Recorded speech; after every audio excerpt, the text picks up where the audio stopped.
Nous sommes au centre spirituel Marie-Reine du Carmel, à Gitega, chez le Père Carme. Et avec nous, il y a mon confrère Jean-Baptiste Pagabelegem. Et nous avons cette occasion d'avoir parmi nous quelqu'un qui a une perspective large sur la vie, sur la mission de Carme en Afrique. Et c'est un conseiller de notre supérieur général, et lui qui est chargé aussi de cette partie d'Afrique francophone. Donc je profite de cette occasion d'abord pour vous dire bienvenue chez nous au Rwanda et Burundi. Et la première question qui se pose, c'est vos premières impressions que vous avez en voyant notre vie, notre chrétienté ici au Rwanda et Burundi. Cher Père, je tiens à vous remercier aussi pour la présentation. Effectivement, nous sommes deux chargés de l'Afrique. Il y a le Père Philbert et moi. Alors, quelles sont mes premières impressions par rapport à ma visite à ce vicariat au Rwanda-Burundi? Alors, de façon générale, je pense que mes impressions sont très bonnes. D'abord, parlant même du relief, de la végétation. Alors, c'est un lieu accueillant. Et les gens aussi sont très accueillants. De façon générale, les gens sont très accueillants, que ce soit au Rwanda, que ce soit au Burundi. Les gens sont très accueillants. Et la culture nous permet vraiment de se sentir frères avec les autres, sans difficulté d'insertion ni d'intégration.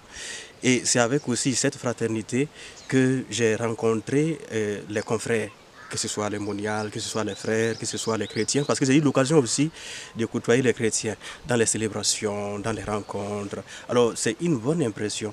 Et cet accueil qui m'a touché fait que je me suis senti chez moi. Et je me suis senti frère, je me suis senti avec les sœurs, avec les frères, avec les chrétiens. Et cela est vraiment une qualité, une valeur à cultiver. L'accueil, la simplicité, la fraternité.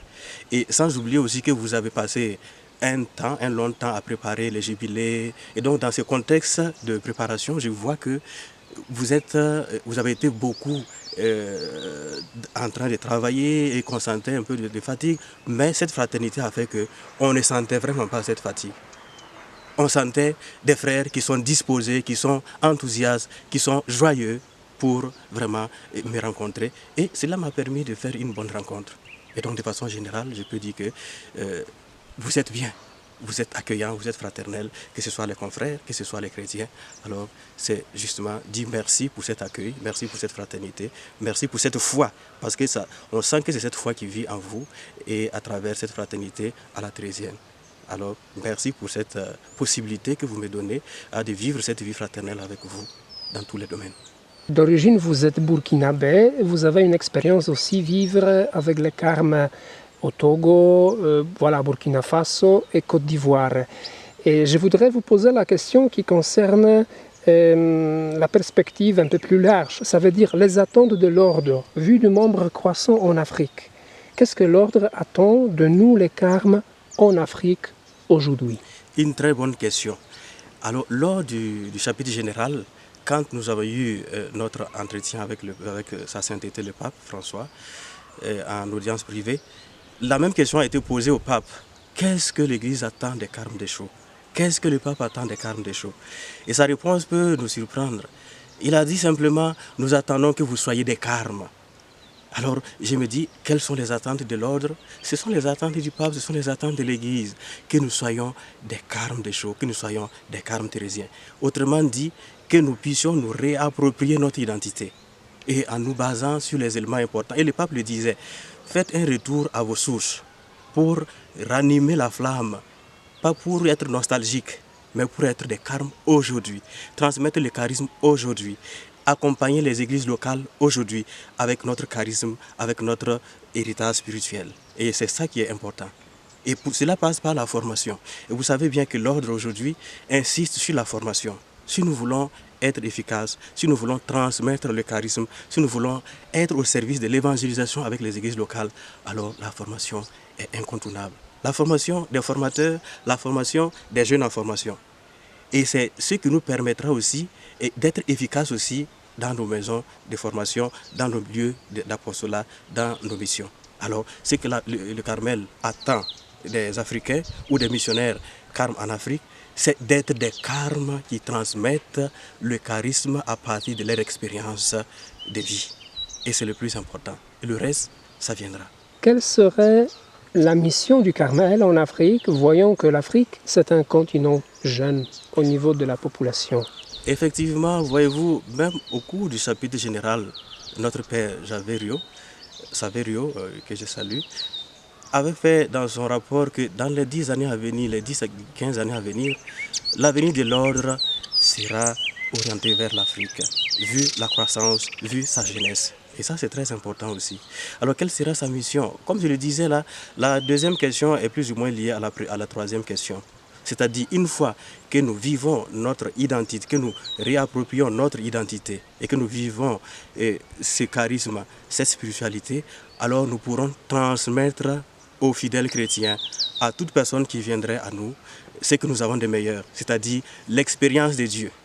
Puisque nous sommes des personnes qui sont invitées à faire l'expérience de Dieu à l'image, à l'instar de nos saints parents, pour que nous soyons des personnes spirituelles, pour que nous partagions les joies et les peines, comme le diraient les premiers mots de Gaudium et Spes, non?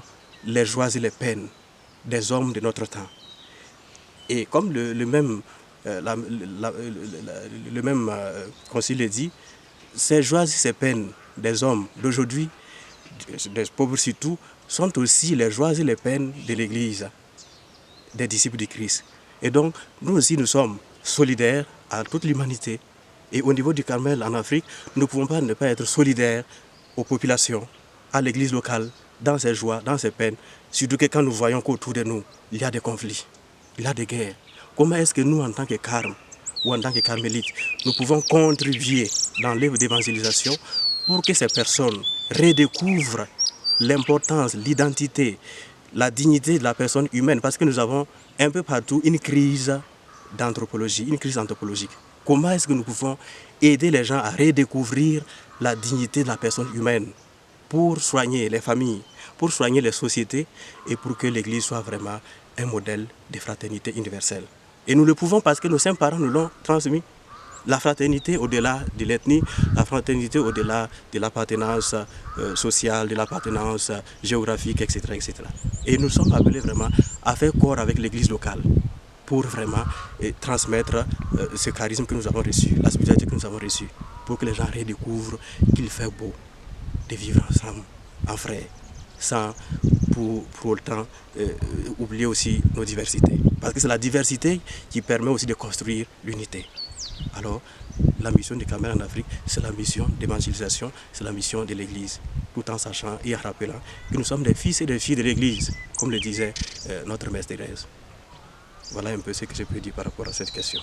Merci pour ce partage, pour votre ouverture, pour votre présence parmi nous et pour tout ce que vous avez aussi transmis comme votre mission de partager aussi ce que l'ordre voudrait vivre aujourd'hui, pour votre disponibilité, et nous espérons que nous aurons encore occasion de se retrouver ensemble chez nous au Burundi et au Rwanda. C'est moi qui vous dis merci et je dis merci à tous les membres de ce vicariat Rwanda-Burundi.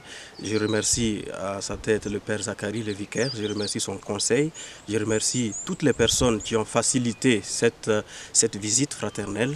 Et comme je l'ai dit, c'est une visite fraternelle et je demande à Dieu qu'il descende en abondance sa grâce et sa bénédiction sur ce vicariat, sur ses membres, afin que nous puissions continuer de vivre la fraternité selon le style et l'esprit de Sainte Thérèse et des gens de la Croix.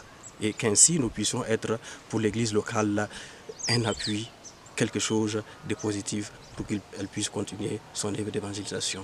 Je vous remercie.